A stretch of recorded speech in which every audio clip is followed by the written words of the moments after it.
Nós agradecemos a todos vocês. E eu quero dizer a você, pastor Youssef, que Deus vai te usar poderosamente nesta noite. Aleluia! Vocês querem receber nessa noite? Dá um brado bem alto de glória aí! Deus te abençoe, querido.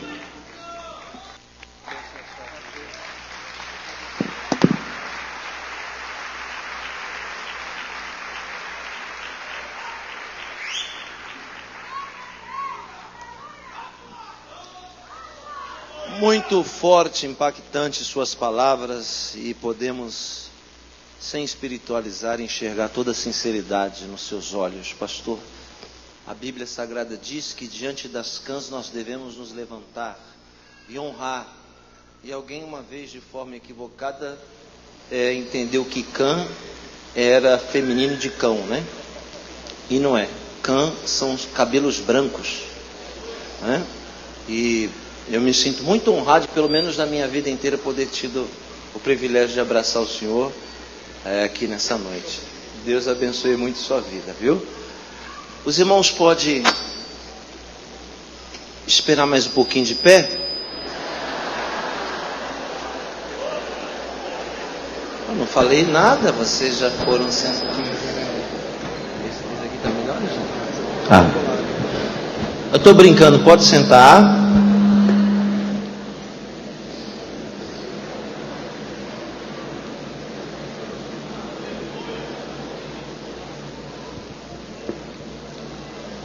Estou muito satisfeito de estar aqui nessa noite.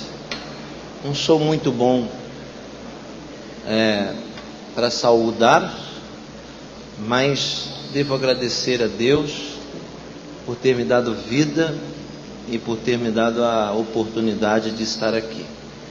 Cumprimentar a todos que estão presentes, aqueles que de algum modo estão ouvindo minha voz pelas ondas do rádio, pela internet, milhares de pessoas conectadas no mundo inteiro, assim como também aqueles que ouvirão essa mensagem gravada em DVD ou em algum lugar, em alguma cidade do Brasil e do mundo.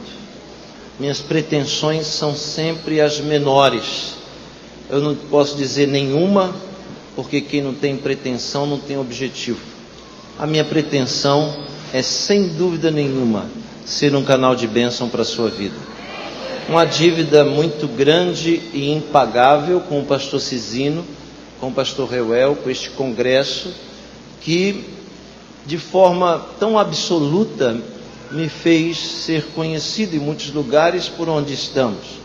Mesmo humanamente falando, não tendo perfil, não é? Fisicamente, até do jeito de me vestir, do jeito de ser, talvez haja alguém que nem imagine que eu seja crente, né? Mas Deus é assim mesmo. Deus faz essas coisas mesmo. E essas coisas só Ele pode explicar. Amém? Por isso que eu louvo a Deus. Eu quero cumprimentar cada obreiro que está presente aqui nessa noite, que de forma tão carinhosa vieram ouvir a palavra de Deus pela minha boca. O que eu tenho para dizer não é muita coisa que você não saiba. Aliás, tudo que você já sabe. Então eu não vim ensinar ninguém. Eu vim aqui na intenção de compartilhar aquilo que Deus me deu com cada um de vocês. Ok? Quem veio perder tempo, diga amém.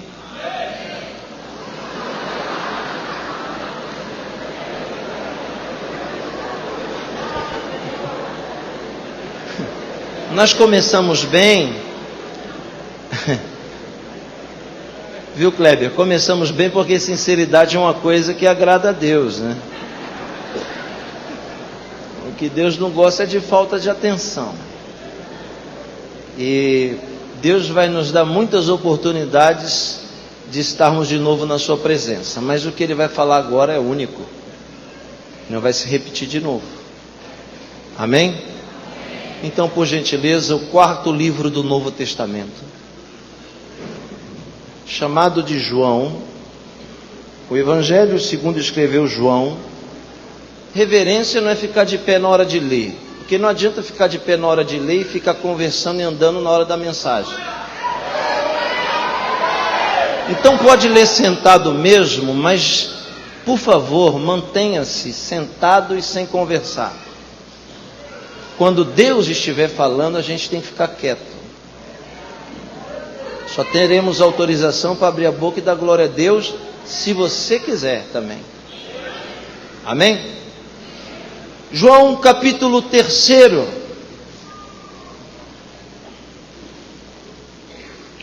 João 3, versículo 8. Só ele. João 3, 8. Quem encontrou, diga amém. 2000 anos, a idade do texto, que nós vamos ler agora.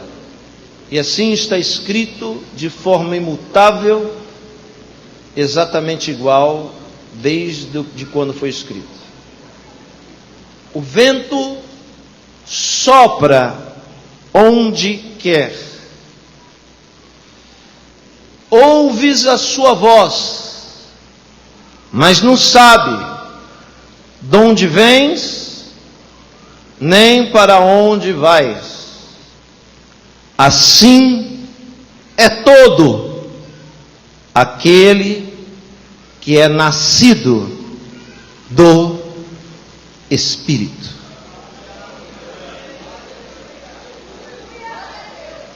Feche seus olhos.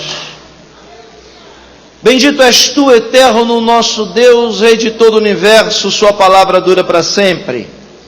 Bendito seja o seu nome, o seu reino jamais terá fim. Fale conosco, Senhor, nessa noite, de forma clara, concisa e poderosa. Fala não o que nós queremos ouvir, mas fala o que nós precisamos ouvir. Que ninguém saia daqui do mesmo jeito que entrou, mas que saímos daqui diferentes.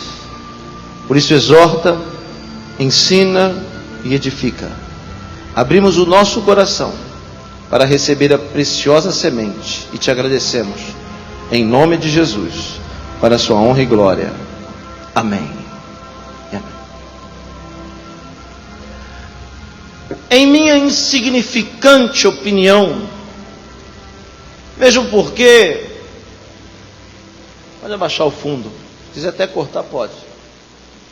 Em minha insignificante opinião, mesmo porque não sou teólogo nem erudito, mas tenho opinião, o Evangelho de João é a cerne principal da filosofia cristã. Reafirmo, em meu pouco conhecimento e entendimento, a base da doutrina, daquilo que chamam de religião cristã, e o Evangelho não é uma religião, mas aquilo que nós chamamos de fé, de Evangelho, base doutrinária, primazia doutrinária, em minha opinião, é o Evangelho de João. Com todo o respeito que tenho pelos apóstolos, porque eu não chego nem na unha deles, mas o que os apóstolos falam nas cartas não pode ser maior do que o Jesus diz nos evangelhos. Por isso a gente tem que parar, senhoras e senhores, de gloriar Paulo, Pedro, Tiago, João, porque esses irmãos todos estão mortos. Quem morreu na cruz por mim e por você foi Jesus, e ressuscitou ao terceiro dia. Então as palavras de Jesus têm que ser primazia, não desconsiderando, mesmo porque quem sou eu? Por isso que digo que o Evangelho de João é o tema central da doutrina cristã. Ele é diferente dos outros 3 evangelhos que o antecedem. Porque Mateus, Marcos e Lucas praticamente falam as mesmas coisas. Praticamente. Mateus, Marcos e Lucas descrevem as mesmas coisas. E existe um propósito nos 3 primeiros evangelhos. Eles são considerados pelos eruditos, eles são chamados de sinopse, palavra grega que quer dizer comparado, parecido. O que você encontra em Mateus, facilmente se encontra em Lucas e em Marcos. Os 3 evangelhos, quase na sua totalidade, ou no maior parte de volume escrito, redobre a atenção e ouça, descreve os milagres e os sinais que Jesus realizou, de propósito, porque os 3 primeiros evangelhos foram escritos para bárbaros, gregos e romanos, povos que há 2000 anos atrás nem imaginavam quem era o Deus de Israel, quem era o Deus da Bíblia. E para apresentar esse Deus, eles demonstram um Salvador que realiza sinais. Por quê? Porque os sinais vai atrair os gregos, os romanos, os bárbaros. Quem me entende aí, galera? Em contrapartida, o Evangelho de João descreve apenas 7 milagres, de propósito. E o grande volume de escritos do mesmo são de palavras que Jesus diz. Por quê? Porque o Evangelho de João não foi escrito para ímpio. O Evangelho de João foi escrito para pessoas que conheciam a palavra de Deus. Um povo chamado judeu.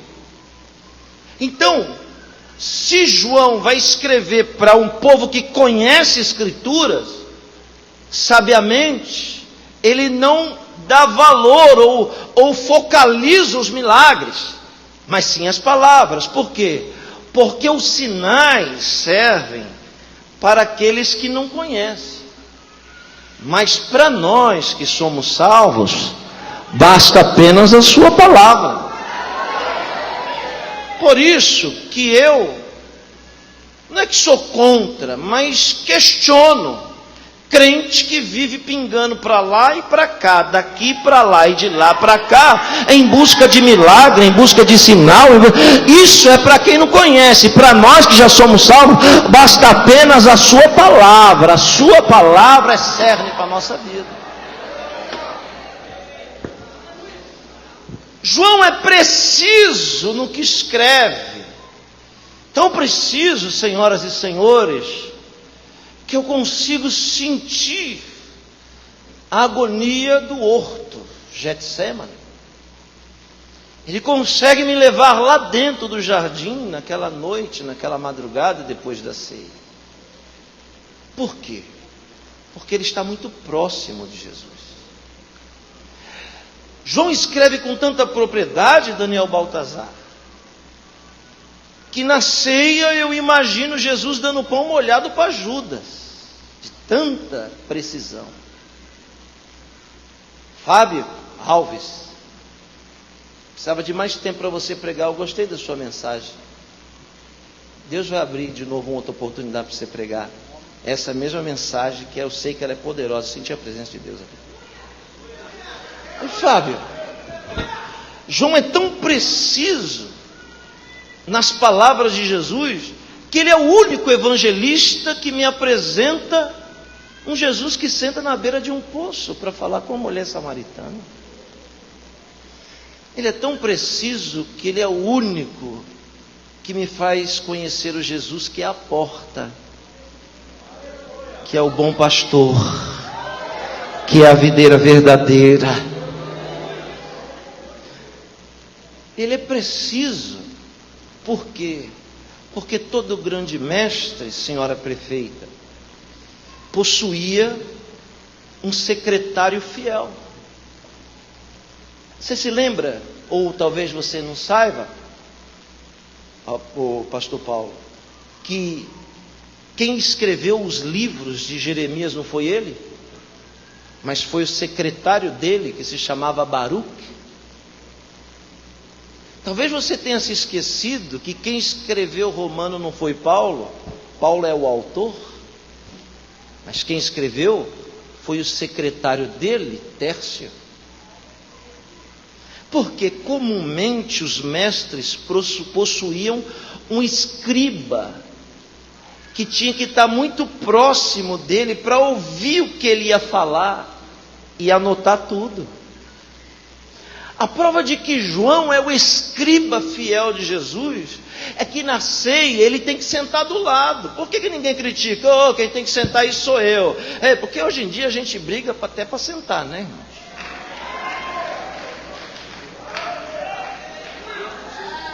Os irmãos iam se empurrar lá para sentar na última ceia do lado de Jesus. Mas ninguém questiona por que João senta. Olha, ninguém questiona porque ele é o escriba. Ele tem que ficar perto para ouvir o que Jesus vai falar isso e anotar. Ele é tão o escriba e o secretário que quando a multidão vai subir o Gólgota, na hora da execução, o Império Romano barra e diz: a multidão não pode subir, só 3 pessoas próximas. Quem são as 3 pessoas próximas? Alguém diz a mãe, alguém diz o escriba e alguém diz Maria de Magdala. Ele tem que estar ao pé da cruz para escrever as palavras de agonia do mestre, anotar, está próximo. É só no Evangelho de João que eu encontro a descrição de sermões profundos, tão profundos que nos constrange, desafiadores. É só no Evangelho de João. O épico capítulo 3 é a narrativa de um encontro que de forma chula e barata eu chamo de encontro de titãs. Por quê? Porque o capítulo 3 todo é dedicado a um encontro a portas fechadas entre um homem que a Bíblia chama de Nicodemos e o outro chamado Jesus. Nicodemos se encontra com Jesus à noite. E João não é preciso, senhoras e senhores, para dizer quem é Nicodemos. Por quê? Porque João diz que Nicodemos é um dos principais. Mas Jesus é muito mais preciso, pastor Alexandre, do que João, porque Jesus chama Nicodemos não de um dos principais, mas chama Nicodemos de príncipe. É só você ver quando Nicodemos olha para Jesus e o questiona dizendo: como pode eu, sendo velho, entrar de novo no ventre de minha mãe? E Jesus ri com o canto da boca dizendo: como pode, sendo tu mestre, com letra maiúscula em uma tradução, e na tradução arcaica dizendo: como pode, sendo tu príncipe em Israel, não entende as coisas que falo? Então, se João chama Nicodemos, Henrique, de um dos principais, Jesus define quem é Nicodemos, chamando ele de príncipe. Que príncipe é esse que Jesus chama Nicodemos? Hein, Daniel Wagner? Que príncipe é esse? Será que é um príncipe herdeiro, como os da coroa britânica? Que príncipe é esse? Será que é um príncipe artista, reconhecido aqui e acolá? Que príncipe é esse que Jesus chama Nicodemos? Esse príncipe que Nicodemos é chamado é a tradução da palavra hebraica Nasser. N-A-S-S-E-R.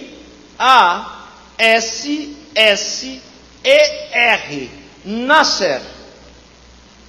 O que é um Nasser? Para saber quem é esse príncipe, pastor Anderson, esse príncipe de João 3, que é 2000 anos atrás, precisamos voar mais 1500 anos antes, para saber quem é Nicodemos. Para a gente descobrir quem é Nicodemos, precisamos voltar mais 1500, ou seja, 3500 anos atrás. Para saber quem é Nicodemos, precisamos aterrissar com o nosso trem de pouso no livro do Êxodo. Para saber quem é Nicodemos, precisamos voltar ao Êxodo. E lá, no livro do Êxodo, vamos encontrar um personagem marcante, chamado de Moshe. Moshe é traduzido por Moisés, o personagem mais marcante de toda a Bíblia Sagrada. O homem que só perde na unção para Jesus o Messias. Aleluia, eu sinto a presença de Jesus aqui. Para saber quem é Nicodemos, voltamos ao Êxodo, encontramos Moisés. Quem é Moisés? É um homem capacitado por Deus, com uma unção específica para arrancar o povo de Israel do cativeiro para o deserto. Isso não é novidade para ninguém, mas o que arranca as pessoas de lá, não é o que Moisés diz, mas é a unção que Deus deu para ele. Por quê? Porque a unção tem poder de atração. Ao mesmo tempo que a unção atrai coisa boa, também atrai coisa ruim. Porque a unção é a atração. A força daquela unção é tão poderosa, estou falando quem é Nicodemos, que o poder daquela unção arranca 2,5 milhões de escravos. Estou falando de uma unção que libertou, só aquela unção, 2,5 milhões de pessoas. Diferente das unções que a gente vê hoje, que não consegue libertar nem aquele que diz ter.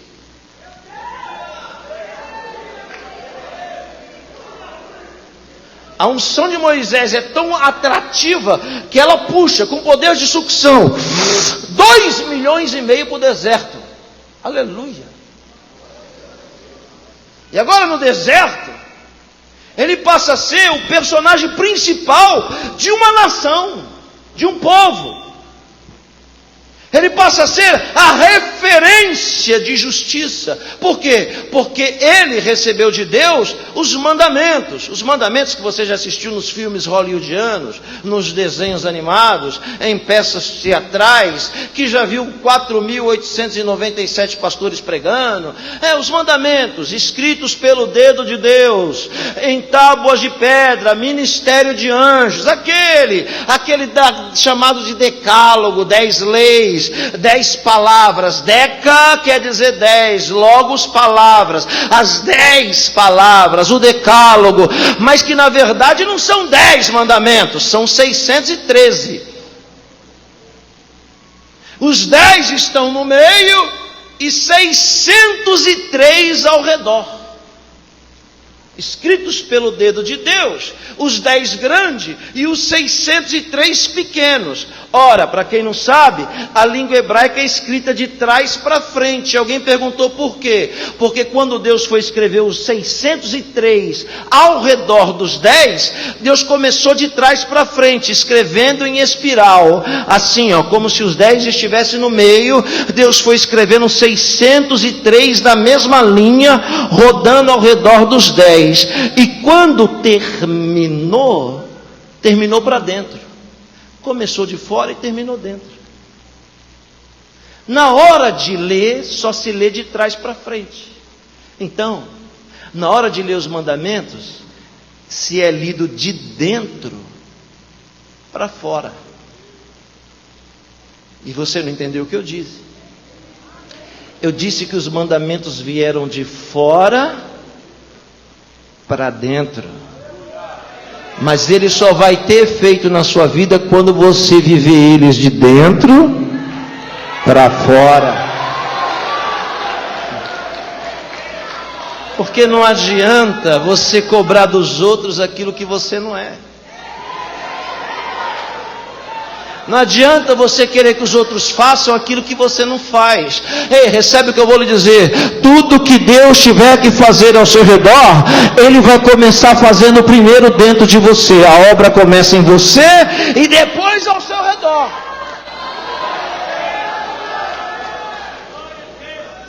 Moisés é o único homem, estou falando de Nicodemos, de 3.500 anos atrás, o único no planeta que conhece os 613 de cor. Não precisa ler. Obrigado, querido. Não precisa ler, porque ele conhece de cor. Isso dá uma notoriedade espiritual. Por quê?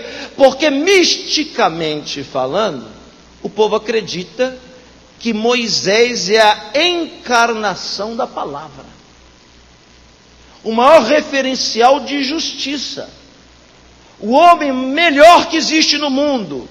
O mais compassivo, o mais clemente, o mais misericordioso. O bom.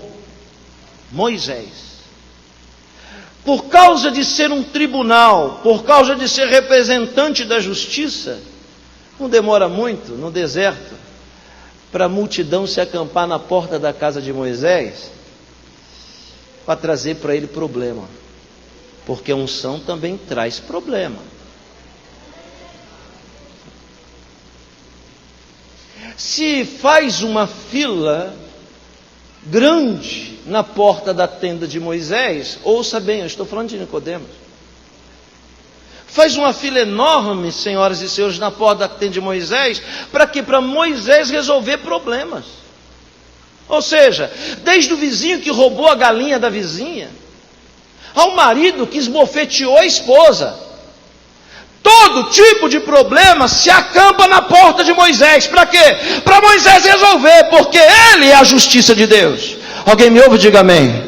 E Moisés até que se esforçou, mas chegou um dia que ele disse: não aguento mais, não dou conta, não vou conseguir. Quer saber, Deus? Eu vou lhe dizer, a unção é muito boa, mas a demanda é grande demais. E eu não estou tendo tempo para comer, eu não estou tendo tempo para dormir, não estou tendo tempo para ir no banheiro, eu preciso cuidar de mim, mas não estou tendo tempo. Por quê? Por causa da minha unção, que atrai esse monte de problema, que eu tenho que resolver, então eu não tenho tempo. E como o santo é de barro, eu não aguento. Deus, passa para outro, porque eu não dou conta. Aí o Deus que está aqui nessa noite, que conhece todos os nossos limites, desce na terra e diz para Moisés, estou falando que é Nicodemos, diz para Moisés, escolhe você, Vanderlei. Deus disse para Moisés, escolhe você 70 homens piedosos no meio do povo. Vai lá, você escolhe a dedo, traz eles na minha presença. E ouça bem o que eu vou lhe falar, Deus não mandou Moisés repartir unção não, porque unção não se reparte. Deus disse para Moisés, compartilha a capacidade que eu te dei com eles. Compartilhar é estender. Quando Moisés chamou os 70, e vocês conhecem a Bíblia muito mais do que eu, sabem o que eu estou falando? Que Moisés botou a mão nos 70, pastor Lauro. Os 70 foram cheios do Espírito Santo e profetizaram. Para que Deus mandou chamar os 70? Para esses 70 ajudar Moisés na demanda judicial. E então, olhe para mim, aqueles 70 passaram a compor, redobre a atenção, uma corte suprema. Chamada em língua hebraica de Sinedrim, em português de Sinédrio. O que é o Sinédrio? O Sinédrio é o STF da nação de Israel de 3.500 anos atrás. A corte máxima. Só pode ser membro do Sinédrio quem for justo, piedoso, clemente, misericordioso, compassivo e bom. E quem é que preside o Sinédrio? O príncipe, chamado de Nasser. Quem é o primeiro deles? Moisés. Você já leu o texto que Moisés usava um véu cobrindo o rosto, lembra? Que o rosto dele brilhava, lembra? Não era toda hora que isso acontecia. Ele tinha que cobrir o rosto para julgar. Por quê? Talvez você ainda não reparou, mas a justiça leva 3 sinais com ela: a espada, que é a sentença, a balança, que é o equilíbrio da justiça, mas o maior sinal da justiça são os seus olhos vedados. Ou seja, a justiça é cega. Quando Moisés ia julgar, ele tinha que colocar um véu para não ver quem estava sendo julgado. E a glória de Deus se manifestava. Espera aí, daqui a 20 minutos eu começo a mensagem. Moisés passou a ser a referência de justiça máxima na terra. Ele é considerado o príncipe de Israel. Alguém me entende? Diga amém. Aí então, Deus decide tomar Moisés. Eu estou falando de Nicodemos. Deus fala para Moisés: chama um homem chamado Josué e passa o principado para ele. Agora, o segundo príncipe de Israel, presidente do Sinédrio, chama-se Josué, filho de Num. Josué não conhecia nem uns 10 mandamentos, mas depois que Moisés botou a capa do principado no ombro dele, os 613 entraram dentro da cabeça dele. Ele conhecia cada um deles de cor. Aleluia. Aquela capa, Kleber, pesava demais, era toda adornada, era aquela capa do Nasser, do príncipe, escrito os mandamentos, mas aqui, aqui na capela da capa, bem grande, em fios de ouro, escrito: não se prostrarás. Mandamento máximo para uma nação. Ora, não se prostrarás para quem lê, mas para quem tiver com ela também não pode se prostrar, porque ele é o mandamento, ele é o juiz, ele é a regra, ele é a palavra. Não se prostrar não é você só se prostrar diante de uma imagem de escultura. Isso não é idolatria. Idolatria não é um mandamento, idolatria é um conceito extensivo. Idolatria não é só adorar imagem. Não. Idolatria pode ser qualquer coisa que te faça se prostrar. Se uma enfermidade da sua vida faz você se prostrar, então você é idólatra. Se uma necessidade faz você se prostrar, então você é idólatra. Se uma briga faz você se prostrar, você é idólatra. Idolatria é qualquer coisa que te faça se prostrar. Por isso que a Bíblia diz: não se prostrarás, mas somente, aleluia, ao Senhor teu Deus adorarás, e só Ele darás culto. Josué recebe aquela capa poderosa, pesada, herdade de Moisés. E eles acreditavam, porque trata-se de um povo místico que acreditava e acreditou que aquela unção, aquele poder, aquele brilho, aquela capacidade angelical veio agora sobre Josué. E aí, depois de Josué, a sequência é chamada na Bíblia de Juízes. Parece que vai ficando claras as coisas.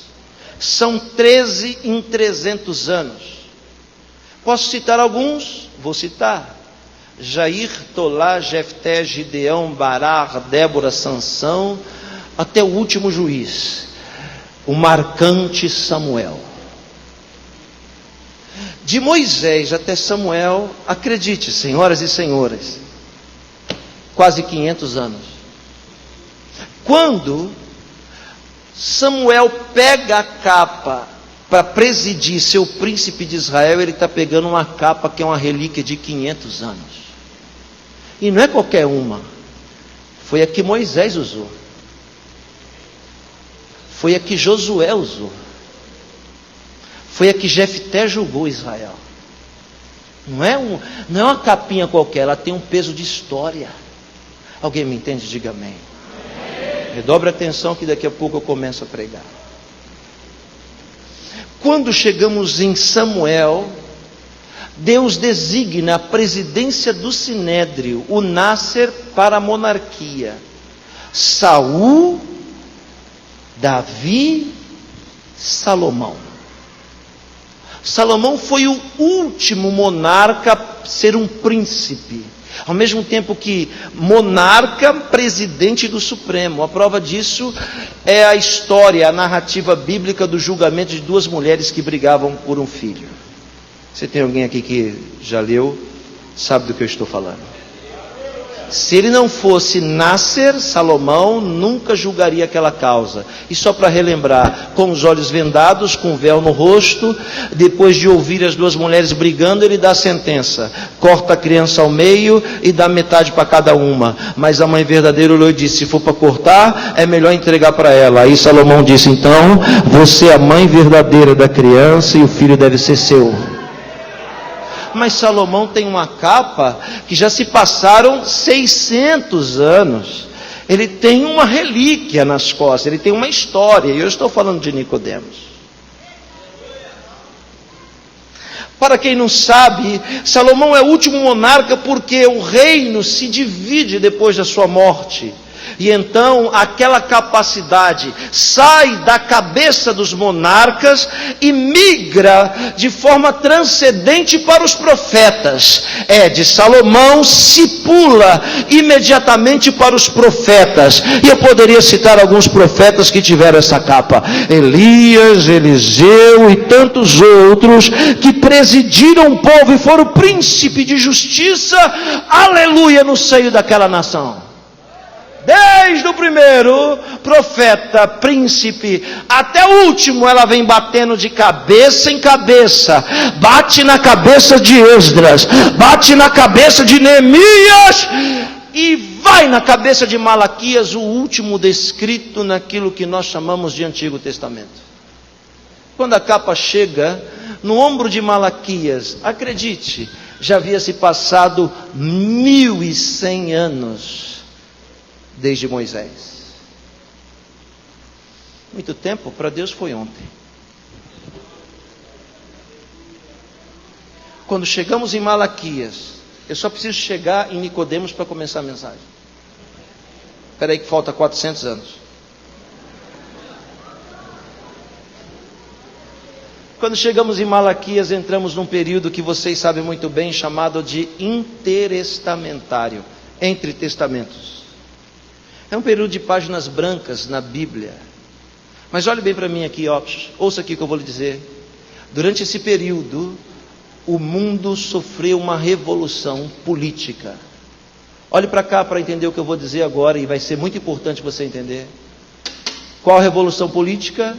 Durante o período intermediário, intertestamentário, Deus permitiu que um homem fosse levantado na terra, um revolucionário grego de origem helênica, ou helênico de origem grega, chamado Alexandre. Jovem, estrategista, general e conquistador, Alexandre consegue conquistar o mundo civilizado dos seus dias em pouco tempo. Por quê? Porque Deus deu a ele uma estratégia de conquista, diferente dos povos que o antecederam. Isso é política. Olhe para mim. Os povos que antecederam Alexandre o Grande, chamado de caldeu, babilônico, persa, medo-persa, sírio, seja lá qual foi o povo que antecedeu, eles tinham uma conquista equivocada, uma política de conquista equivocada. Quando os caldeus entravam num país, sabe o que eles faziam? Eles destruíam a cidade, roubavam o ouro. Sabe o que eles faziam? Eles queimavam tudo, matavam os valentes, escravizavam os jovens, estrupavam as mulheres e abandonavam os doentes e os anciãos para morrerem ali. Quando os povos que antecederam Alexandre o Grande existiam, sabe o que eles faziam com o povo? Eles não só destruíam, não, eles matavam a cultura, a religião, a língua e a fé. E nação nenhuma vive se não tiver cultura, língua e fé. Por isso que muitos povos foram extintos da terra, por causa dos conquistadores. Mas Alexandre não. Quando Alexandre viu isso, ele diz assim: vamos fazer o seguinte, quando a gente conquistar um país, a gente não vai mais destruir ele, a gente não vai mais queimar ele, a gente não vai mais matar ninguém, a gente vai deixar eles ter a cultura deles, a gente vai deixar eles ter a fé deles, a religião deles, e a gente vai deixar eles ter a língua deles. A única coisa que nós vamos fazer, sabe o que é? Vamos cobrar impostos. E nessa conversinha o homem ganhou o mundo inteiro, sem destruir cidade nenhuma, só cobrando imposto. Só que Alexandre morre cedo. Ouça, você precisa ouvir isso. E quando Alexandre morre, o seu reino é dividido. Redobre a atenção. Mas depois de Alexandre, surgiu no mundo o maior império de todos os tempos. Herdando a cultura política de Alexandre, o império que me refiro chama-se Império Romano. E agora sim, conseguimos aterrissar no Evangelho de João. Quando Jesus nasce, quem manda na Palestina é Roma. Quando Jesus nasce, quem manda em Israel não é Israel, é Roma. E Roma herdou a filosofia política de Alexandre. Roma não destruiu a Palestina quando a invadiu. Muito pelo contrário. Quando chegaram lá, encontraram a casa de Deus, pequenininha e medíocre, reerguida no lugar onde era o templo de Salomão e feita por Esdras e Neemias. Quando Jesus nasce, o templo que está de pé não tinha sido feito por nenhum crente, mas o ímpio, adorador de Netuno, adorador de Júpiter, adorador de Ártemis, adorador de demônios, de entidades, de um panteão romano. Quem ergueu o terceiro templo foi um homem que nem sabia quem era o Deus da Bíblia, chamado de Herodes, com o codinome de o Grande. Quando Jesus nasce, já fazia 63 anos que aquele templo estava sendo construído. E acredite que ainda não estava pronto. Suntuoso e grande. Quando Jesus nasce, Roma manda em Israel. Olhe para cá. Mas como Roma herdou de Alexandre o Grande a forma de conquista, é agora que vai te interessar. Roma não se mete em causas culturais. Roma não se mete em causas de língua do povo conquistado e nem da religião deles. Para isso, Roma permite que Israel tenha um tribunal paralelo, sem poder de julgar, mas apenas de condenar. O nome desse tribunal é Sinédrio. O Sinédrio julga as causas daquele povo. Olhe para mim. Mas não pode condenar quem é julgado. O Império Romano ainda foi mais esperto, poderíamos dizer. Olhe para mim. O que o Império Romano faz? Não vai ser vitalício o príncipe. Vai mudar de 2 anos e meio em 2 anos e meio. Quando chegamos em João 3... o príncipe eleito do Sinédrio chamava-se Nicodemos. Homem bom, justo, compassivo, misericordioso, clemente, que tem no ombro uma relíquia, uma capa de 1500 anos. A capa que está sobre os ombros de Nicodemos é mais preciosa do que a Arca da Aliança, que naqueles dias já não existia mais. Eles deixaram perder a capa, mas não podiam perder o príncipe. Não, deixaram perder a arca, mas não podia perder o príncipe. Por quê? Porque a arca tem a presença, mas o príncipe é a justiça. É forte isso. Então o príncipe é a referência divina para o povo. Alguém está me ouvindo? Diga amém. Em João capítulo 3, quem é o príncipe? Nicodemos. É Nicodemos que passa a mão nas letras de fio dourado da idade de Moisés e consegue ler todo dia de manhã: não se prostrarás.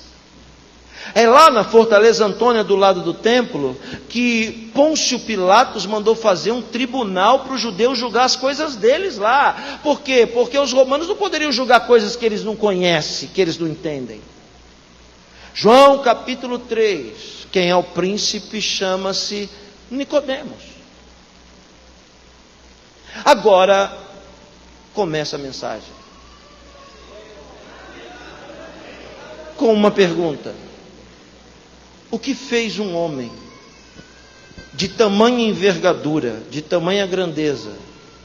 O que fez um homem que, se saísse na rua, as pessoas iam olhar para ele e acreditando que só de olhar para ele seriam curados das suas enfermidades? O que fez um homem que tem no ombro a capa que o sábio Salomão usou, que Davi se cobriu dançando na presença de Deus? Que Esdras leu a Torá com ela? Um homem com essa envergadura, o que fez ele, senhoras e senhores, se arriscar tanto em sair do seu palácio para ir a um casebre de pau a pique dos arredores do subúrbio de Jerusalém, ver um rabino que estava começando o seu ministério? O quê? Eu consigo imaginar que o que fez Nicodemos ir buscar Jesus foi quando Jesus pregava aos arredores do tribunal, do lado de fora das muralhas. Lá ele ouvia as coisas que Jesus falava. Olhe para mim. O que fez Nicodemos ir procurar Jesus, sabe o que foi? Foram as palavras que Jesus falava. Sabe por quê? Porque Jesus é tão revolucionário que ele falou coisas que nunca ninguém tinha dito. E Jesus fazia coisas que nunca ninguém tinha feito. Se o que você acha que Jesus fez na sua vida, Allan Kardec, Buda ou qualquer um pode ter feito, então não foi Jesus que fez. Porque Jesus só faz coisa que ninguém pode fazer. Ele não divide a glória dele com ninguém. Alguém me entende? Diga glória a Deus. Redobre a sua atenção. Eu consigo imaginar cá com os meus botões na coerência dos meus pensamentos, que Nicodemos sentado no trono, junto com 70 homens ao seu lado, daqui a pouco ele ouvia uma voz que rompia as alturas daquela parede. Aqui dentro ele ouvia, quando uma voz rompia dizendo: leste o que foi escrito. Aí aqui dentro Nicodemos fazia: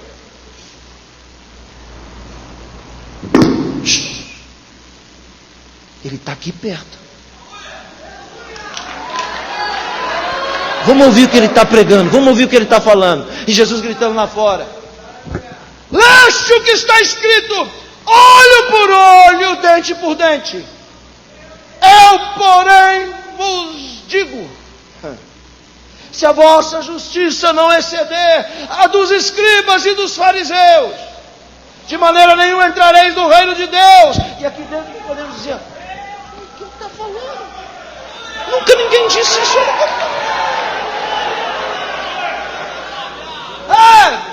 Amar aqueles que te amam é fácil. Eu, porém, vos digo: amai aqueles que vos perseguem. Só assim saberão que vós sois os...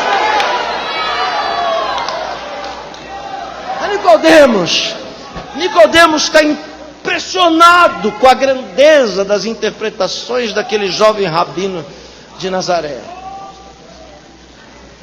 Que o rabino vai falando coisa, ele não vai desfazendo o que os outros dizem, ele vai reinterpretando.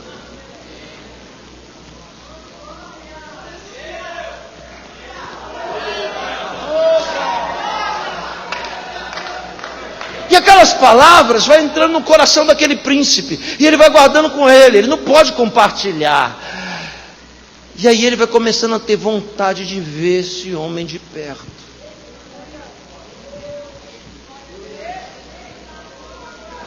Até o dia que ele decidiu: eu vou me encontrar com ele.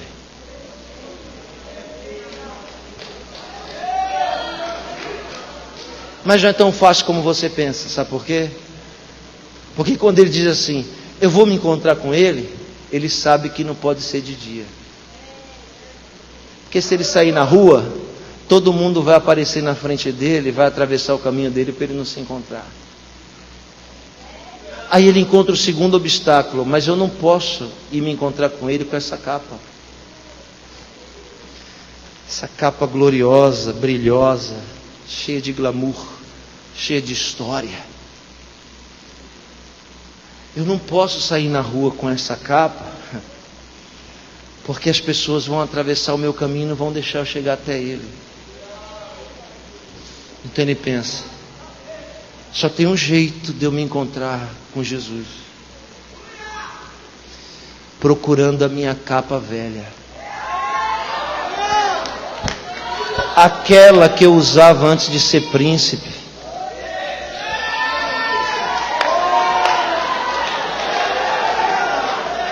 Aquela capa que eu usava antes de Deus me exaltar. Aquela capa da humildade que eu nunca deveria ter jogado ela fora. E agora para me achar ela? Porque quando botaram a capa grande, pesada nas minhas costas, sabe o que eu fiz com a capa velha? Joguei ela fora e quase eu botei fogo. Alguém do meu lado diz, não, vamos guardar ela bem guardada, que pode ser que um dia você precise dela de novo. Sabe o que eu quero dizer? Muitos de nós achamos que encontramos com Jesus, mas se a gente continua vivendo do mesmo jeito, é sinal que a gente ainda não encontrou. A gente pode estar até aqui achando, mas se a gente não abrir mão dessa capa e procurar outra, a gente não vai se encontrar, porque com essa capa a gente não vai poder ver Ele. Muito mais difícil de ir procurar Jesus foi encontrar a capa velha. Porque Jesus está aqui. Se você quiser, Ele está aqui. Agora difícil vai ser você encontrar a sua capa velha. Aquela da época que você orava, que você chorava. Sabe aquela da época que você acreditava, que você tinha fé. Sabe aquela capa humilde que você usava do primeiro amor, sabe? É essa capa aí que o Senhor está descendo aqui e dizendo, sem ela, você não vai conseguir chegar perto de mim.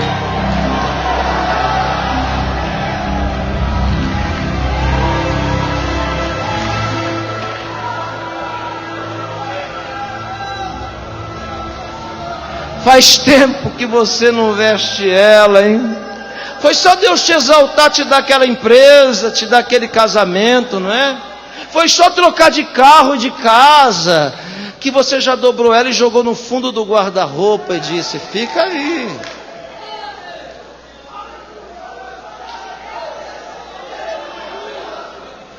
Mas existe uma voz ecoando aqui no nosso meio, dizendo, eu estou te esperando faz tempo, mas você precisa voltar a ser aquela mulher que você era. Você precisa voltar a ser aquele homem que você era, lembra?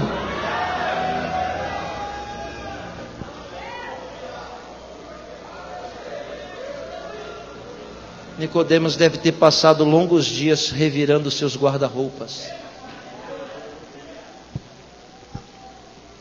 Difícil busca nas gavetas mais profundas dos nossos guarda-roupas. Escondido de todo mundo, lá está a capa que o Senhor está mandando a gente vestir nessa noite. Porque a gente perdeu a simplicidade do Evangelho. A gente ficou bobo demais.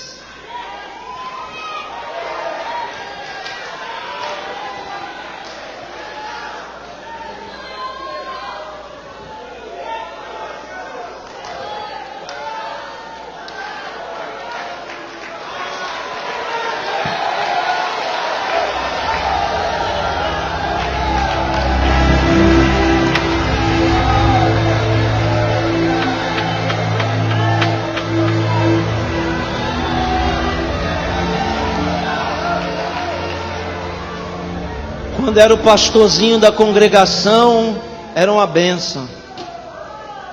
Aí Deus deu uma igreja grande, agora ficou um orgulho só. Quando era funcionário lá da empresa, era uma bênção. Agora que é o presidente da empresa,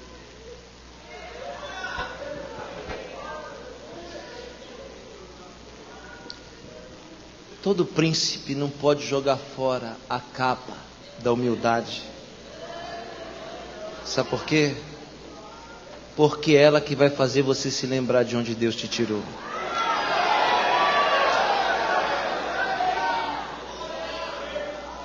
Você pode esquecer de muita coisa, menos de onde Deus te tirou.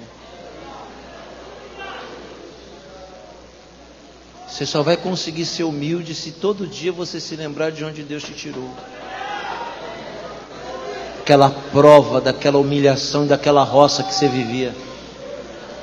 Dia desse eu fui pregar numa igreja, Anderson, e o pastor, que era aleijado há 11 anos na cadeira de roda, andou. Não foi eu não, outro pregador. E estava uma briga danada pela cadeira de roda, um empurrando daqui, outro empurrando dali. O outro queria pregar a cadeira de roda no púlpito, o outro queria dar cadeira de rodas para a casa André Luiz, outro queria dar cadeira de roda lá para fulano, para não sei, Beltrano, Ciclano, uma briga na igreja pela cadeira de roda. Aí o pastor foi, pulou na frente e disse: espera, ninguém vai pôr mais a mão nessa cadeira de roda, essa cadeira de roda é minha. Aí alguém diz: você ficou doido, pastor? Agora você está andando, para que você quer cadeira de roda? Diz: não, agora é que eu vou precisar dela. Mas para que, pastor, que você vai precisar dessa cadeira de roda? Ele disse: eu vou pôr ela na cabeceira da minha cama. Todo dia de manhã, que eu botar os 2 pés no chão, eu vou olhar para ela e lembrar de onde Deus me tirou.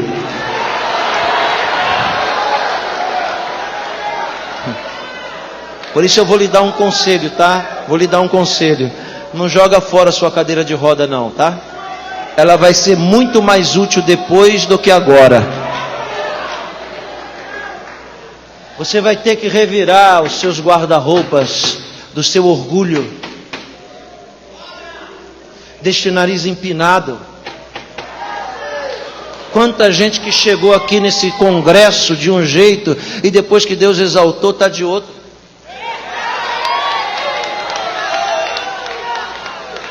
A gente perdeu a essência do Evangelho, irmãos. A gente perdeu a essência do Evangelho. Isso aqui não é Broadway, isso aqui é Evangelho. Tem mais esse?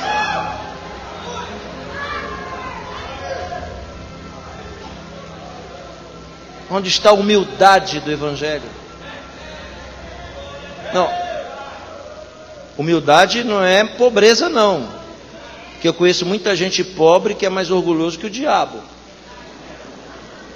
Humildade não tem nada a ver com isso.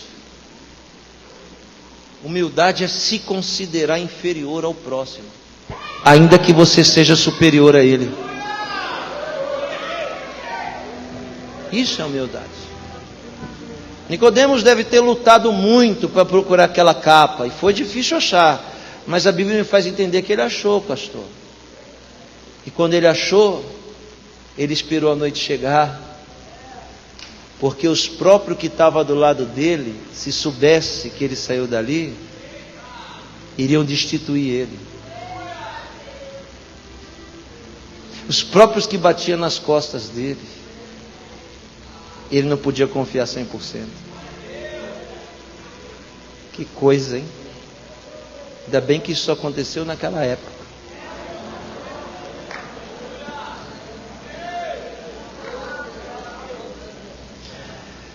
Nicodemos achou a capa empoeirada, que alguém preventivamente pensou: quem sabe um dia ele precise. Vestiu a capa de madrugada, Fábio, e foi. Atravessando a cidade escura, na penumbra. Afinal de contas, ninguém pode me ver com essa capa, né?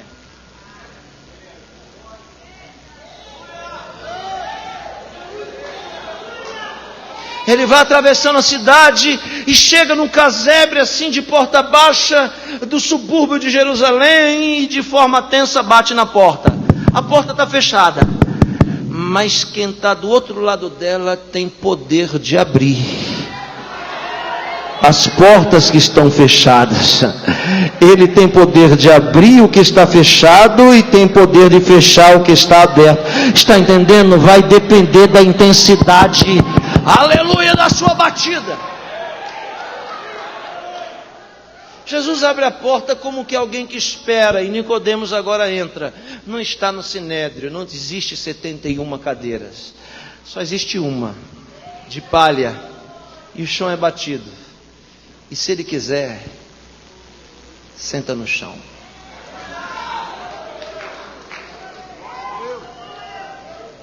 Jesus está lá, sentado na cadeira de palha, dizendo: pois não, que posso servi-lo? Aí Nicodemos vem e faz isso.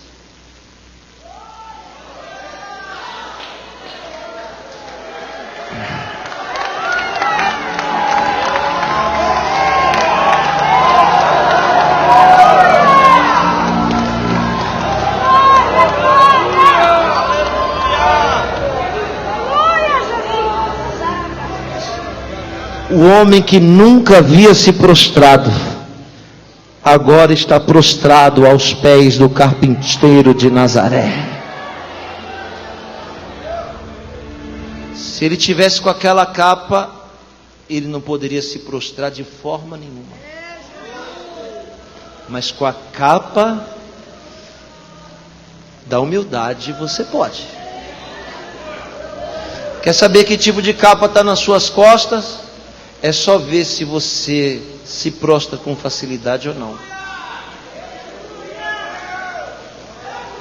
Com a capa da humildade, ele se prostra e diz assim: eu sei que tu és mestre enviado da parte de Deus, porque ninguém faz as coisas que tu faz e diz as coisas que tu diz, se não foi enviado da parte de Deus. Jesus se vira e diz assim: então eu vou lhe dizer uma coisa, necessário vos é nascer de novo. Alguém pode me dizer na Bíblia se Josué falou isso? Se Moisés falou isso? Se Sansão falou isso? Alguém pode me dizer se alguma vez nas suas sábias palavras Salomão falou isso? Se Davi falou isso? Se Isaías falou isso? Se Malaquias falou isso? Se Ageu falou isso? Se Esdras falou isso? Tem alguém que já falou isso? Não, por quê? Porque só ele pode falar isso. Só ele tem poder para falar isso. Quer entrar no reino? Então necessário vos é nascer de novo. Mas a mensagem é tão profunda que o todo sábio, intelectual, a palavra encarnada, o homem mais preparado do mundo, o homem mais justo, mais clemente, mais misericordioso, o mais preparado de todos, se torna idiota e diz: como assim? Entrar de novo do ventre da mãe? Isso é a resposta que se dá para alguém? Jesus deve dizer: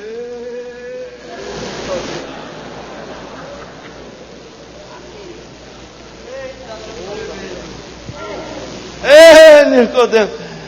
Porque Nicodemo, como pode ser eu velho, mais de 60 tinha, entrar de novo no ventre da minha mãe? Jesus diz: calma, se é intérprete, mas não está entendendo o que eu estou falando. É nascer na água e do Espírito. E agora olhe para cá, eu quero ver o erudito, eu quero ver o teólogo, eu quero ver o doutor em divindade, eu quero ver o arcanjo, o querubim, o serafim, que me explica a profundidade dessa mensagem. Até hoje a gente não sabe direito o que é isso. Um fala que a água é o batismo, outro fala que a água não sei o que. A água já virou tudo. O que será que Jesus está falando? A gente só vai saber na plenitude quando chegar diante dele. Mas é muito profundo. Aí Jesus vê que Nicodemos não entende. Redobra atenção. Olhe isso agora. Eu vou te explicar, Nicodemos. Conhece o vento? Vento. Vento. Conhece, Nicodemos? Vento. Aquele vento. Jesus diz: isso. Vento. Sabe o que é vento? Sei. O vento sopra onde quer. Ouves a sua voz, mas não sabe de onde vem e nem para onde vai. Assim é todo aquele que é nascido do Espírito. Está explicando o nascimento. Assim é todo aquele que é nascido do Espírito. O que Jesus está falando para Nicodemos? Olhe bem para mim. Alguém já conseguiu prender vento? Não, senão aí na sua barriga. E também não fica muito tempo.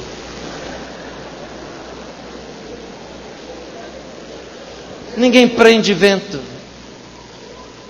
Então eu vou traduzir o que Jesus está falando. Nicodemos, nascer de novo é ser livre.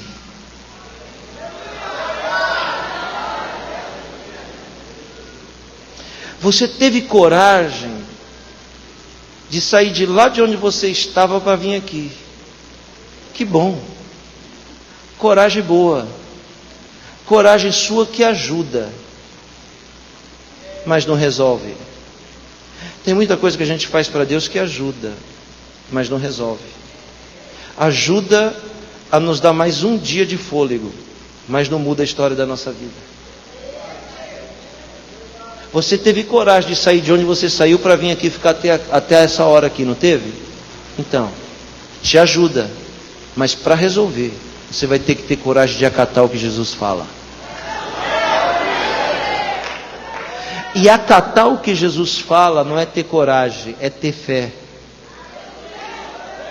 Coragem até um animal do campo tem, de encarar um outro animal por causa de uma necessidade. Coragem é uma coisa que deixa Deus até perplexo ao seu respeito, mas a fé impressiona. E tem gente que confunde coragem com fé. Muita gente teve coragem de vir aqui para ouvir. Agora eu quero ver quem vai ter coragem para acatar o que Jesus fala. Porque para acatar o que Jesus fala não é coragem, é fé. Alguém me entende? Diga amém. Olha Jesus olhando para Nicodemos, teve coragem de vir aqui até aqui, não teve? Agora vamos ver se você tem fé.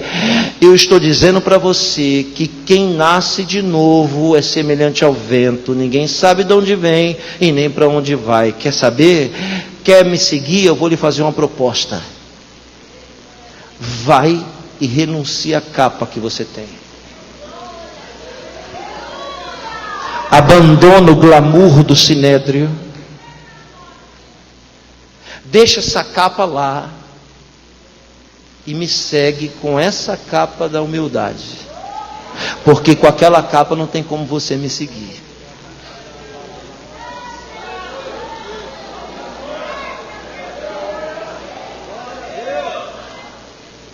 Para me seguir, você vai ter que ficar com essa capa aí.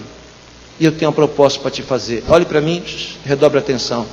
João capítulo 3 está entre o primeiro e o segundo ano do ministério de Jesus, que é dividido em 3 anos e meio. Primeiro ano, chamado ano da inauguração. Segundo, ano da popularidade. E o terceiro, ano da oposição. Esse durou mas esse durou 1 ano e meio. Se o Senhor é mestre na nossa vida, e o discípulo não é maior do que o seu mestre, então a regra é para todos nós. Se a oposição durou a metade do que durou o outro período, então é claro que a luta sempre vai durar mais do que a vitória. 1 ano e meio de oposição. Quando Nicodemos se encontra com Jesus, está entre o ano da inauguração e o ano da popularidade. Ei, ouça, sabe o que Jesus está dizendo para Nicodemos? Jesus está consolidando os primeiros discípulos que ainda não tinham os 12. Jesus olhou para Nicodemos e diz assim: eu tenho uma proposta para te fazer. Abandona a presidência do Sinédrio, que daqui a 2 anos e meio você vai ser destituído e esquecido. Abandona agora, abre mão e me segue, que eu vou eternizar o seu nome na humanidade como um dos meus discípulos. Agora é uma troca que exige muita fé. Por que abrir mão de tanta coisa que a gente lutou e galgou para conquistar a troco de uma palavra? É assim que a gente faz na vida. A gente passa a vida inteira juntando pedra para construir muralha para nos defender. Mas ao mesmo tempo que as muralhas nos defendem, a gente se esquece que a mesma que defende é a mesma que nos prende e nos torna refém daquilo que nós mesmos fizemos. Deixa eu lhe explicar. Um dia desse encontrei um pregador no aeroporto morrendo assim, cansado. Disse: o que está acontecendo, pastor? Estou pregando de manhã, de tarde e de noite. Por quê? Sabe o que ele me disse? Porque se eu não pregar de manhã, de tarde e de noite, eu não vou ter dinheiro para pagar a televisão, eu não vou ter dinheiro para pagar o terreno da igreja, eu não vou ter dinheiro para pagar o funcionário. Eu disse para ele: então o senhor construiu a engrenagem para ser escravo dela. Tudo que você constrói, que começa a absorver o seu tempo, e esse tempo que absorve, não é o seu tempo de namorar e de dormir, não, é o seu tempo com Deus. Quando o seu tempo com Deus é absorvido, aleluia, é porque você está perdendo o foco da sua vida. Você constrói uma engrenagem, que depois ela mesma vai te abafar. Ou seja, Deus me dá uma empresa grande. Para quê? Para você nunca mais vir para a igreja? Você ir para o inferno com a empresa grande?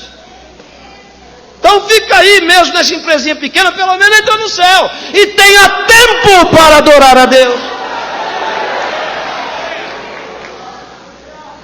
Então talvez Deus ainda não te deu o que você veio buscar, é porque Deus sabe que isso vai ser uma prisão para a tua vida. Posso falar ou não? Por que aquele relacionamento não deu certo? Porque essa é uma prisão para a sua vida. Por que aquele negócio lá não deu certo? Porque lá na frente essa é uma prisão para a sua vida. E você ia viver para manter essa prisão. Olha o que Jesus fala para Nicodemos, presidente do Sinédrio: abandona essa prisão, e eu vou te ensinar o que é ser livre. Se eu pedir 1 minuto só para você fechar os olhos, você vai enxergar todas as correntes que te prendem. Qualquer coisa que te impeça de ser um ser humano melhor é prisão. A gente precisa ser melhor. Tem pessoas que converteram e ficaram pior do que quando estavam no mundo. Que no mundo não era fofoqueiro, veio para a igreja, virou um demônio para falar mal da vida dos outros. A gente não pode ser escravo de sistema. A gente não pode ser escravo de nada. Jesus te chamou para ser livre. Aleluia. Alguém está me ouvindo? Diga amém. Olhe para cá, redobre a atenção. A Bíblia me faz entender que Nicodemos não aceitou a proposta e voltou para a capa brilhosa. Quando ele volta, Jesus não diz nada mais. Mas, como diz a canção, o tempo não para. 2 anos e meio depois eles se reencontram. Nicodemos tinha passado a presidência, conforme a lei romana, para um ex-sumo sacerdote, chamado Caifás. Caifás pega das mãos de Nicodemos a capa que há 1500 anos antes tinha sido de Moisés. Agora ele é presidente do Sinédrio, Caifás. 2 anos e meio depois, Nicodemos reencontra com Jesus. De madrugada de novo. Não mais no casebre do subúrbio, mas agora dentro do palácio. No meio de 70 homens, Jesus está amarrado. Nicodemos no meio dele deve pensar assim: tomara que esse homem não me reconheça aqui. Mas Jesus fica calado ali, ó, preso. Caifás, com a capa poderosa, olha para Jesus e diz: você está falando que é o Filho de Deus, né? Por aí. Então, você está blasfemando e você tem que morrer. Olhe para mim. De Moisés até Caifás, ele é o primeiro homem a condenar alguém à morte. Sabe por quê? Porque o presidente do Sinédrio não pode matar, ele tem que dar vida. Ele tem que ser bom, ele tem que ser clemente, ele tem que ser compassivo, ele tem que ser longânimo, ele tem que ser misericordioso. Mas aquela capa que veste ele o tornou orgulhoso acima de todas essas coisas. Ele condena Jesus à morte, só que o tribunal chamado Sinédrio é paralelo, não pode matar, quem mata é Roma. Aí manda ele para Herodes, ou melhor, manda para Pilatos, de Pilatos para Herodes, de Herodes volta para Pilatos de novo. Preste atenção que eu estou perto de terminar.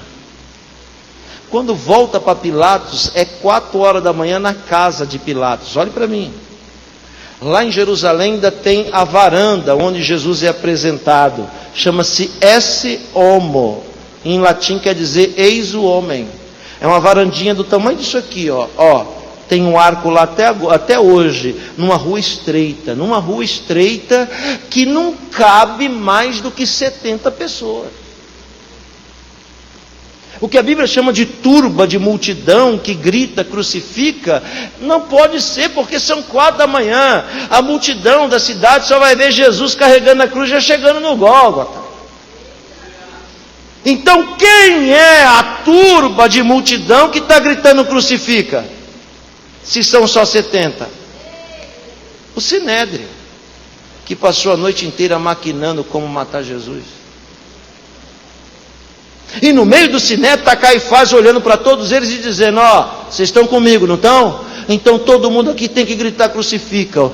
E agora Nicodemos é obrigado a gritar crucifica-o. Porque se você não mudar sua postura, mais cedo ou mais tarde você vai ter que gritar crucifica também. Jesus chamou Nicodemos para ser discípulo, e a Bíblia chama Nicodemos de seguidor. É diferente. Discípulo e seguidor são diferentes, sabe por quê?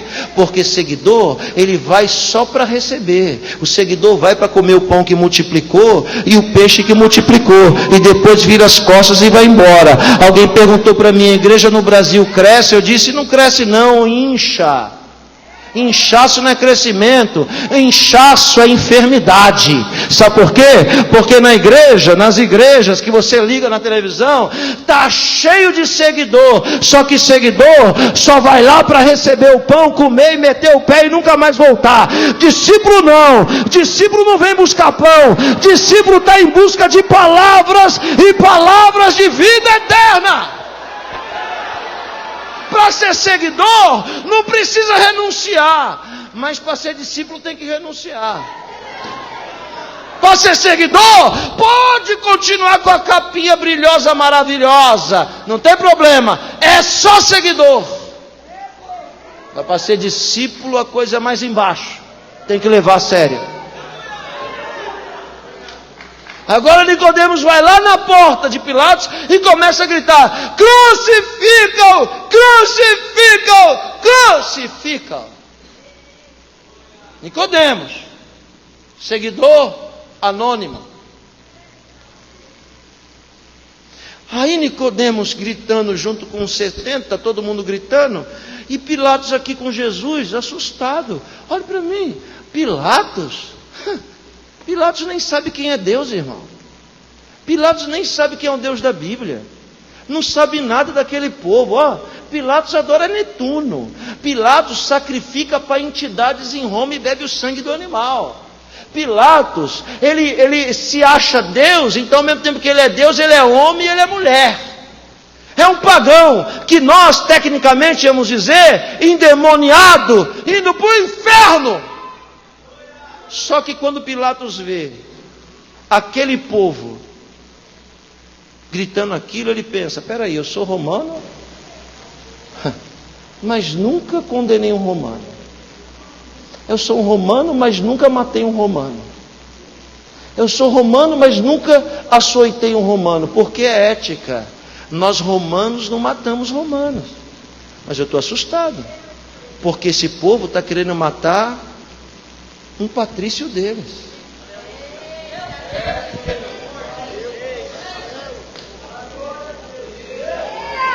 Pilatos está assustado porque está vendo os próprios irmãos de Jesus querendo matar ele. Então a Bíblia está equivocada, porque essa é uma regra.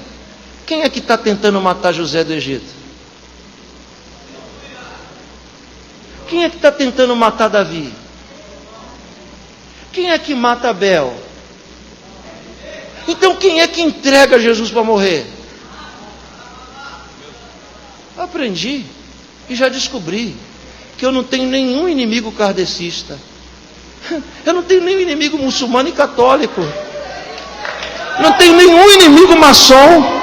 Sabe quem são os nossos inimigos? Somos nós mesmos, que por inveja queremos matar uns aos outros, ficar matando uns aos outros e gritando crucifica todo dia.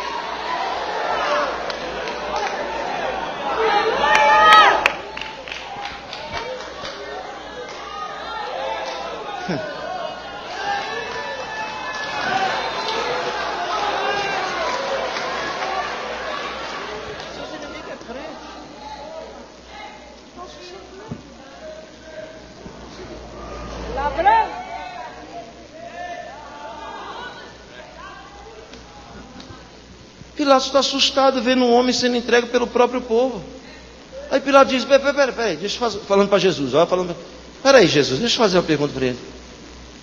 Esse daqui não é o rei de vocês, não? O povo diz: meu rei é César. Então o que eu faço com ele? Mata ele logo, rápido, e não demora para derramar o sangue dele na nossa cabeça. Coisa difícil. Jesus, olha para mim. Jesus volta para a antessala de novo, 4:30 da manhã. Gritaria lá fora, crucifica. Pilatos pega no colarinho de Jesus e diz: quem é você? Olha para mim. Quem é você? E Jesus fica quieto. Isso não quer dizer que ele não tenha respondido, porque muita coisa ele fala com a gente de boca fechada.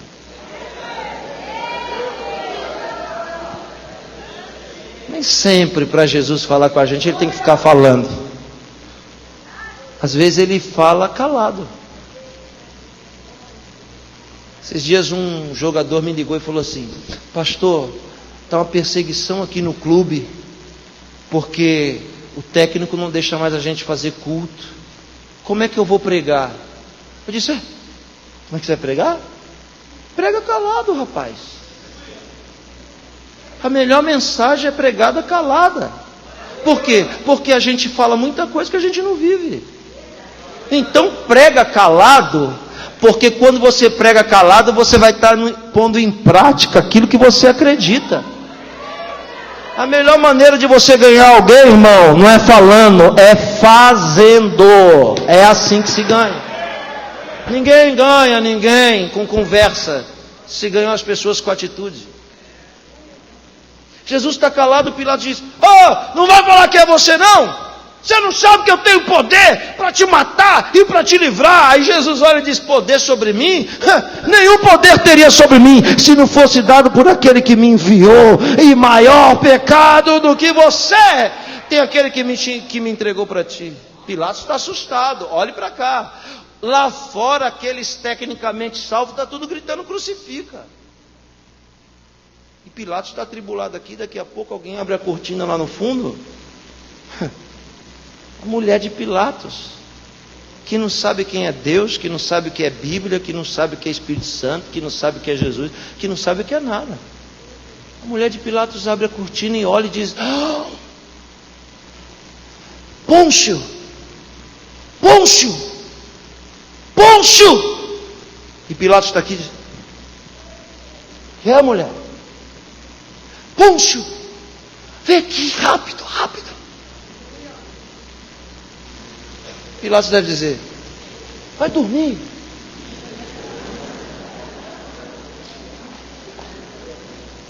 Mas olha só o que ela disse: Pôncio, vem aqui. Vem.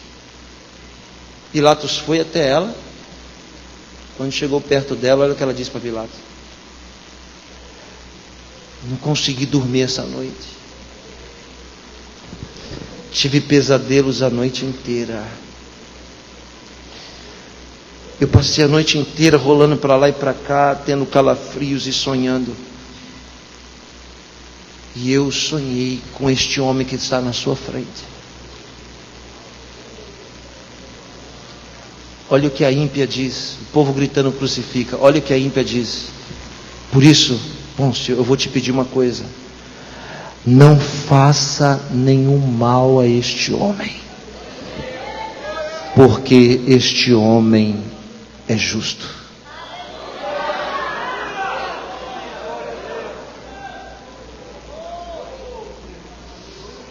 Tecnicamente endemoniada.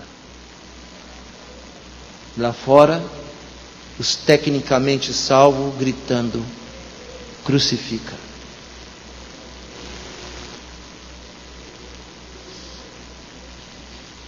Eu só quero lhe dizer uma coisa: se for para você ir embora deste congresso do mesmo jeito que você entrou aqui, você perdeu tempo.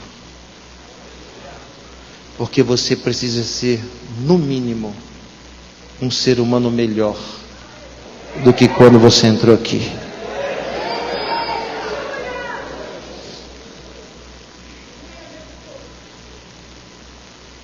Aquela mulher sem Espírito Santo disse que Jesus era justo, e os fariseus lá fora gritando: crucifica. Aí eu me lembro da música que diz: ainda que eu falasse a língua dos homens.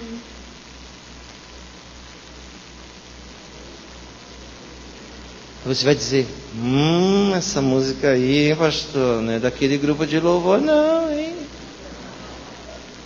Olhe para cá.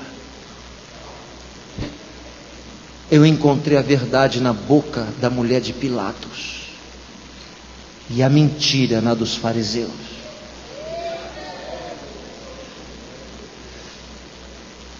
Não deixa papo de aranha corromper a sua fé. Porque Deus não é propriedade de ninguém.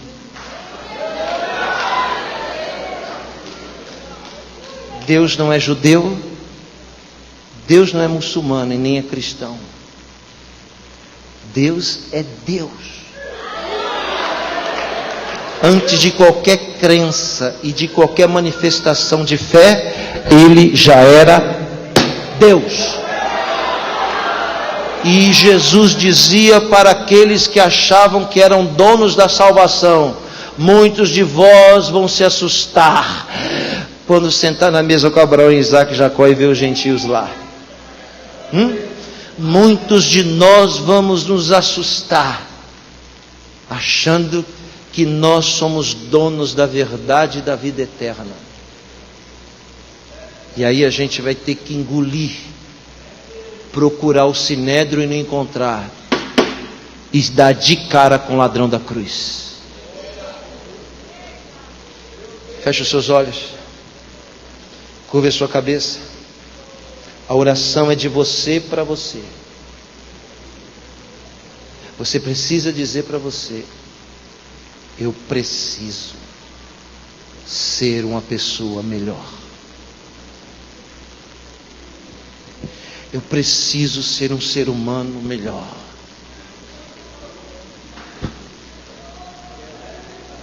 Hoje, o Espírito de Deus te faz refletir e dizer: lembra de onde eu te tirei.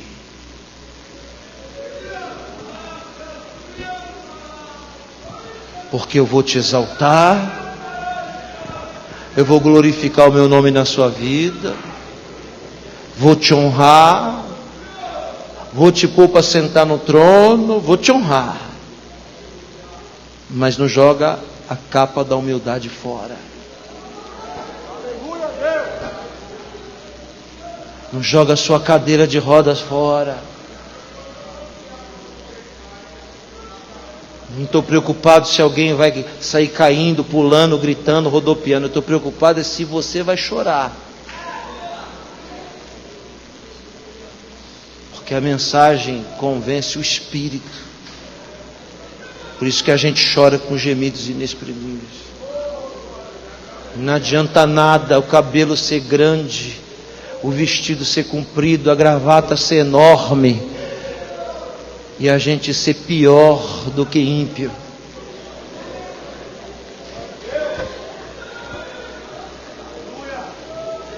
Eu vou te dizer uma coisa: se for para a gente perder a vida eterna, irmão, é melhor jogar tudo essas trambelhadas fora, voltar ao primeiro amor e ficar quietinho.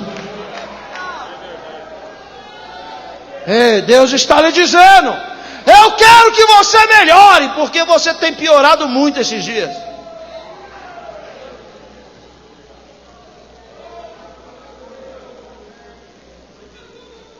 Vou lhe dar um minuto para você falar com Deus do seu jeito que você quiser. Alguém me mandou no Twitter esses dias: ninguém prega mais salvação não, nos púlpitos. Ninguém prega mais conversão, vida eterna não.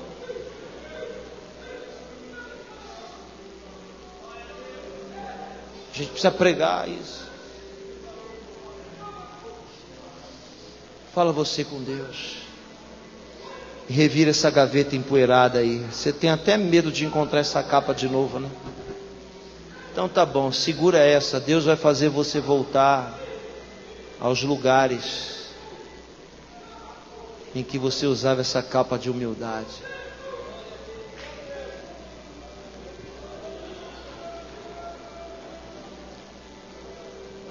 Deus vai colocar um espinho na nossa carne, para quando a gente achar que vai voar, ele latejar bem forte. Dizer, calma, que você não é a última Coca-Cola do deserto não, hein? Fica se gloriando aí todo cheio, achando que é a última Coca-Cola do deserto, que não é. Senhor, nos ajuda. Essa é a proposta que o Senhor nos faz, renunciar às nossas engrenagens que nos sufocam. Então, nos dá força para renunciar. Não deixa nada nos afastar do seu amor. Nós queremos te seguir, Senhor. Nós queremos aceitar a proposta de te seguir.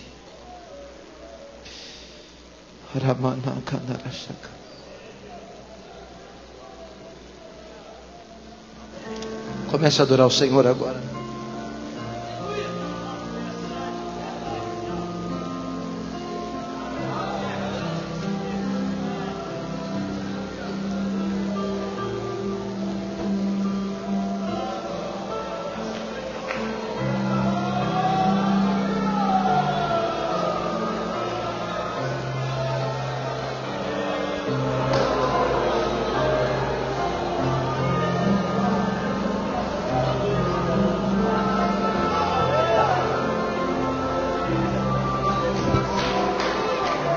Levante sua mão.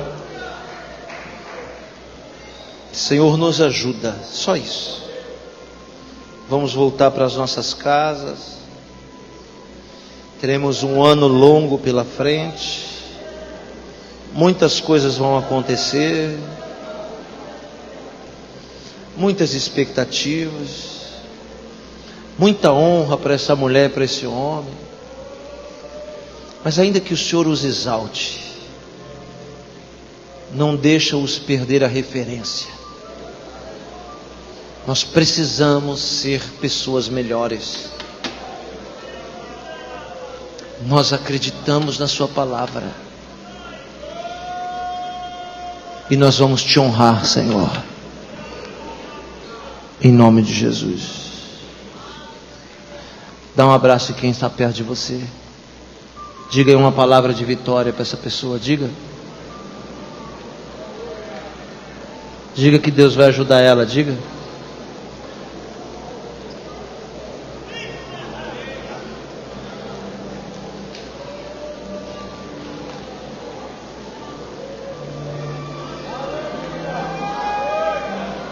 Pastor Adriano Abreu, pensa. Fique de pé para adorar o Senhor. Fique de pé. Quem é? Chega.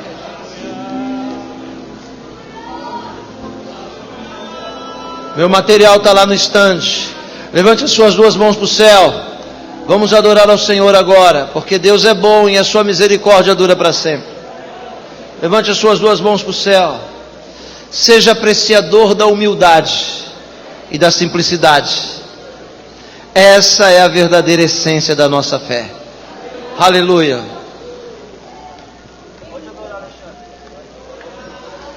Aleluia. Glória a Deus. Coloque a tua mão no teu coração. Escute a letra deste louvor. Retorno no microfone. Aleluia. Fui rejeitado. Levanta a sua mão. Vai adorando a Deus. Para eles eu só era um sonhador. Eu fui ferido por palavras. Abrace a pessoa que está ao teu lado e diga para ela: que bom foi estar contigo nesse congresso. Que pra diga mim para ela: já que bom. era Abrace uma, duas, três pessoas que estão ao teu lado. Diga assim para ela: foi um prazer, foi uma alegria, foi uma satisfação estar com você e por nesse isso congresso. eu posso cantar.